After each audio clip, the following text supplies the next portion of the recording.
Bismillahirrahmanirrahiim. Channelka daawanaysan waa Mahad Xigmaawi. Daawadayaal ku soo dhawaada sheekooyinka xiisaha leh ee tahriibka iyo dhibaatada uu leeyahay tahriibku. Soo tabiyaha sheekadani waa aniga oo ah Mahad Xigmaawi. qaybta barnaamijka magaciisa guud ahaan waxaa la yiraahdaa tahriibka. Maanta waxaan arki doonaa ama uu qayb noqon doonaa tahriibku sheekadan aan soo tabinayno. Ali waa Soomaali waxa ku koray dalkiisa waxa uu la noolaa hooyadii 2 wiil iyo 4 gabdhood oo walaashiis ah. Aabbihii waxa uu ku dhintay dagaaladii isagoo cunug yar ah. Hadda Ali waxa uu ku jiraa sanadkii ugu dambeeyay ee waxbarashadiisa ee dugsiga sare. Waxaan u rajaynayaa in uu galo jaamacad marka uu ka baxo dugsiga sare. nolosha magaalada u deganaa Ali aad bay u adkayd. in badan waxa ka dhacay dagaalo iyo qaraxyo joogto ah. waxa uu dareemayay nabadgelyo xumo iyo mustaqbal mugdi ku jira. Ali saaxiibadiis waxa ay qabeen tareenkiisa. waxa uu sheegay in ay rabaan in ay tagaan dalalka Yurub. Ali arrinkaasi aad ayaa uu saaxiibadiis ugu soo bandhigeen ma hubo sida uu ka yeeli doono. hase yeeshee Ali waxa uu garanayay dadka isku dayay inay tahriibaan qaarkood inay ku guuldareystaan qaarkoodna inay ku dhintaan intay ku wada jiraan safarkooda tahriibka.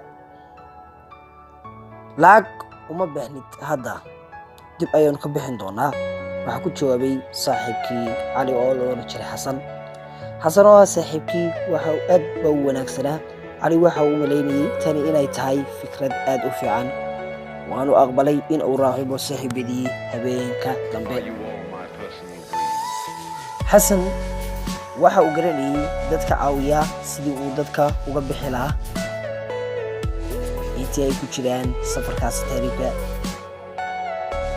Ali waxa uu walwalay sababtoo ah waxa hooyadiis iyo dad kaleba uu kaga soo baxay sheekooyin ah in uu soo noqonayo.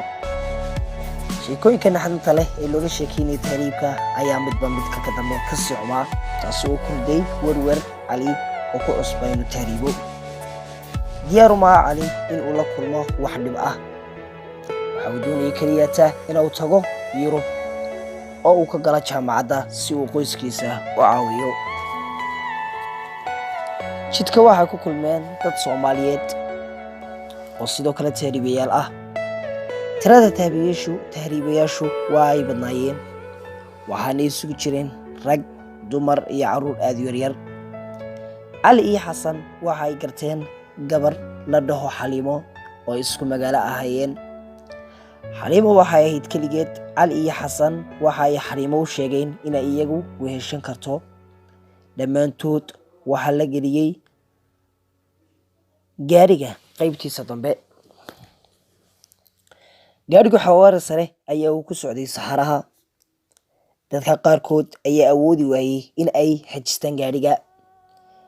qaar kale waa ay ka dhaceen gaariga, laakiin darawalku ma uu joojin.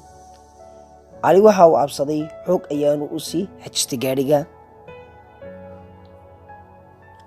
gaarigu waxa uu meel saxare ah ku tuuray dhammaan dadyowgii fuushanaa.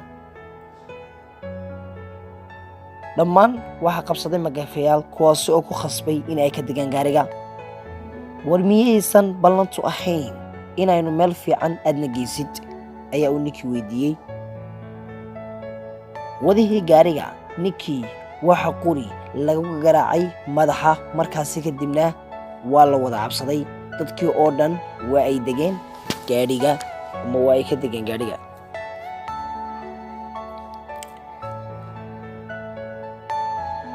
qaybta koobaad ee barnaamijkeena halkaasi ayaynu ku joojinaa daawadayaal. haddii aad ka heshay fadlan subscribe garee, like iyo share iyo commenti. allah ku sharfo. halkaasi ayaa laga sii wadi doonaa waa barnaamijka ku xiga.